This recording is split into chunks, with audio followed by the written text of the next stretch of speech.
Hi hello welcome back to my channel. ಹೇಗಿದ್ರೆ ನೀವೆಲ್ಲ ಚೆನ್ನಾಗಿದ್ದೀರಾ ಅಂತ ಅಂದ್ಕೊಳ್ತೀನಿ.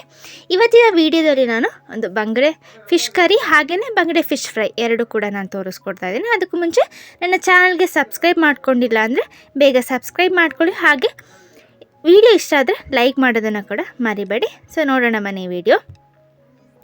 ಮೊದಲಿಗೆ ನಾನಿಲ್ಲಿ ಒಂದು ಕುಕ್ಕರ್ ಜಾರ್ಗೆ 1 ಕಪ್ ಆಗೋಷ್ಟು ತೆಂಗಿನಕಾಯಿ ತುರಿ ತೊಗೊಂಡಿದ್ದೀನಿ. ಒಂದು ಅರ್ಧ ತೆಂಗಿನಕಾಯಿ ತುರಿ ಇರ್ಬೋದು. ಸೊ ತೆಂಗಿನಕಾಯಿ ತುರಿ ಹಾಕಾದ್ಮೇಲೆ ಅದಕ್ಕೆ ಒಂದು 2 ಸ್ಪೂನಷ್ಟು ಕೊತ್ತಂಬರಿ ಕಾಳು, ಇದು ಫ್ರೈ ಮಾಡಿರೋದು.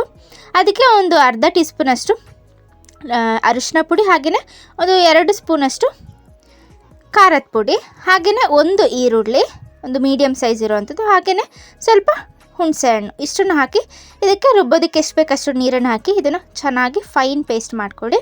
ಸೊ ಇದು ಸ್ವಲ್ಪ ರುಬ್ಬಾದ್ಮೇಲೆ ನಾನು ಇದಕ್ಕೆ ಒಂದು ಸ್ವಲ್ಪ ಶುಂಠಿ ಹಾಕ್ತಾಯಿದ್ದೀನಿ. ಸೊ ಇದನ್ನು ಹಾಕಿ ಫೈನ್ ಪೇಸ್ಟ್ ಮಾಡ್ಕೊಳ್ಳೋಣ. ಸೊ ಈ ರೀತಿ ಪೂರ್ತಿಯಾಗಿ ಅದು ಸಣ್ಣ ಆಗಬೇಕು, ಆ ರೀತಿ ನೀವು ರುಬ್ಕೊಳ್ಳಿ. ನಂತರ ಇದನ್ನು ಒಂದು ಪಾತ್ರೆಗೆ ಹಾಕ್ಕೊಂಡು ಅದಕ್ಕೆ ಎಷ್ಟು ಬೇಕಷ್ಟು ನೀರನ್ನು ಸೇರಿಸ್ಕೊಂಡು ಕನ್ಸಿಸ್ಟೆನ್ಸಿ ನೀವು ನೋಡ್ಕೊಳ್ಳಿ ಎಷ್ಟು ಬೇಕಷ್ಟು. ಸೊ ಇದನ್ನು ನಾನು ಗ್ಯಾಸ್ ಸ್ಟವ್ ಮೇಲೆ ಇಟ್ಕೊಳ್ತೀನಿ. ಸೊ ಇದನ್ನು ನಾವು ಕುದಿಸ್ಕೊಳ್ಳೋಣ. ಸೊ ಇದಕ್ಕೆ ಎಷ್ಟು ಬೇಕಷ್ಟು ಉಪ್ಪನ್ನು ಹಾಕ್ಕೊಳ್ಳಿ. ನಾನು ನೋಡಿ ಉಪ್ಪನ್ನು ಹಾಕ್ಕೊಳ್ತಿದ್ದೀನಿ. ಸೊ ಇದು ಚೆನ್ನಾಗಿ ಒಂದು ಕುದಿ ಬರಲಿ.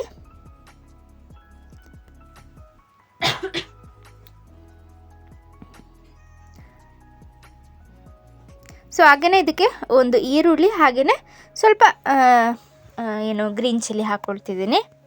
ಅದಾದಮೇಲೆ ಇದು ಕುದಿ ಬಂದಮೇಲೆ ನಾನು ಫಿಶ್ನ ಹಾಕ್ಕೊಳ್ತಿದ್ದೀನಿ. ಸೊ ಇದು ಫಿಶ್ ಹಾಕಾದ್ಮೇಲೆ ನೀವು ಇದನ್ನು ಕೈ ಆಡಿಸೋದಕ್ಕೆ ಹೋಗಬೇಡಿ. ಇದನ್ನು ಒಂದು 3ರಿಂದ 4 ನಿಮಿಷಗಳ ಕಾಲ ನೀವು ಇದನ್ನು ಕುದಿಸ್ಕೊಂಡು ಇದನ್ನು ಸ್ಟವ್ ಆಫ್ ಮಾಡ್ಕೊಬೇಡಿ. ಸೊ ಈ ಫಿಶ್ ಕರಿ ಎಲ್ಲ ಮಾಡ್ಬೇಕಾದ್ರೆ ನೀವೊಂದು 5ರಿಂದ 6 ಗಂಟೆ ಮುಂಚೆನೇ ನೀವು ಮಾಡಿಟ್ಟು ಅದಾದಮೇಲೆ ನೀವು ತಿನ್ನಬೇಕು, ಆವಾಗಲೇ ಇದು ಟೇಸ್ಟಾಗಿ ಬರೋದು.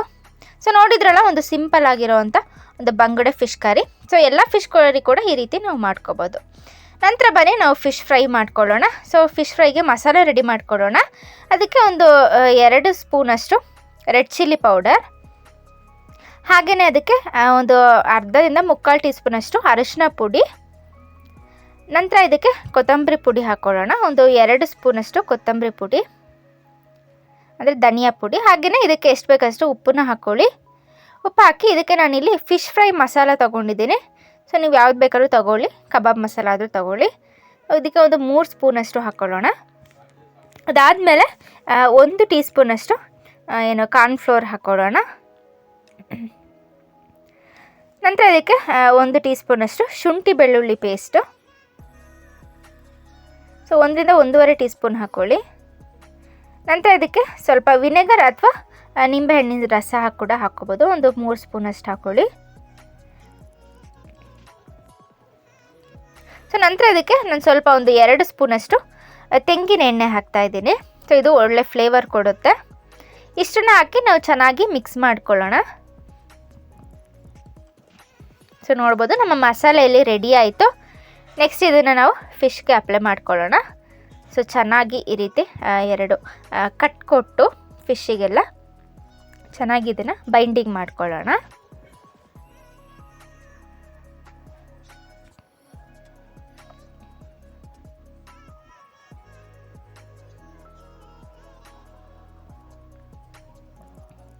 ಸೊ ಮಸಾಲೆ ಎಲ್ಲ ಫಿಶ್ಶಿಗೆಲ್ಲ ಅಪ್ಲೈ ಮಾಡಿ ಆದಮೇಲೆ ಇದನ್ನು ಒಂದು 1ರಿಂದ 1.5 ಗಂಟೆಗಳ ಕಾಲ ಅದು ನೀವು ಮ್ಯಾರಿನೇಟ್ ಮಾಡೋದಕ್ಕೆ ಬಿಡಬೇಕು.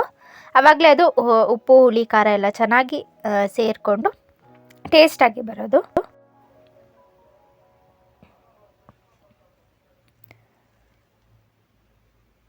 ಸೊ ನಾನು ಇದನ್ನು ಮ್ಯಾರಿನೇಟ್ ಮಾಡೋದಕ್ಕೆ ಬಿಡ್ತೀನಿ. ಫ್ರಿಜ್ಜಲ್ಲಿ ಇಟ್ಬಿಡಿ, ಬೇಗ ಇಟ್ಕೊಳ್ಳುತ್ತೆ. ಅದಾದಮೇಲೆ ಫಿಶ್ ಫ್ರೈ ಮಾಡ್ಕೊಳ್ಳೋಣ. ಒಂದು 2 ಗಂಟೆಗಳ ಕಾಲ ಇಟ್ಟಿದ್ದೆ. ನಾನಿಲ್ಲಿ ಕೊಕೊನಟ್ ಆಯಿಲ್ನ ಯೂಸ್ ಮಾಡ್ತಾ ಇರೋದು. ಫಿಶ್ಶಿಗೆಲ್ಲ ಕೊಕೊನಟ್ ಆಯಿಲ್ ಯೂಸ್ ಮಾಡಿದ್ರೆ ಟೇಸ್ಟ್ ಚೆನ್ನಾಗಿ ಬರುತ್ತೆ. ಸೊ ನೀವು ಬೇಕಾದ್ರೆ ಕುಕ್ಕಿಂಗ್ ಆಯಿಲ್ ಯಾವುದಾದ್ರೂ ಯೂಸ್ ಮಾಡ್ಕೋಬೋದು. ಸೊ ನೆಕ್ಸ್ಟ್ ನಾವು ಫಿಶ್ ಫ್ರೈ ಮಾಡ್ಕೊಳ್ಳೋಣ. ಒಂದು ಮೀಡಿಯಮ್ ಫ್ಲೇಮಲ್ಲಿ ಇಟ್ಟು ಇದನ್ನು ಚೆನ್ನಾಗಿ ಫ್ರೈ ಮಾಡ್ಕೊಳ್ಳಿ 2 ಕಡೆ. ಸೊ ನೋಡಿದ್ರಲ್ಲ, ಸಿಂಪಲ್ಲಾಗಿ ನಾವು ಫಿಶ್ ಫ್ರೈ ಹಾಗೆ ಫಿಶ್ ಕರಿ ಕೂಡ ನಾವು ಮಾಡ್ಕೋಬೋದು ಮನೆಯಲ್ಲೇ. ತುಂಬ ಟೇಸ್ಟಿಯಾಗಿ ಬರುತ್ತೆ. ಸೊ ಈ ರೀತಿ ಒಂದ್ಸರಿ ಟ್ರೈ ಮಾಡಿ ನೋಡಿ.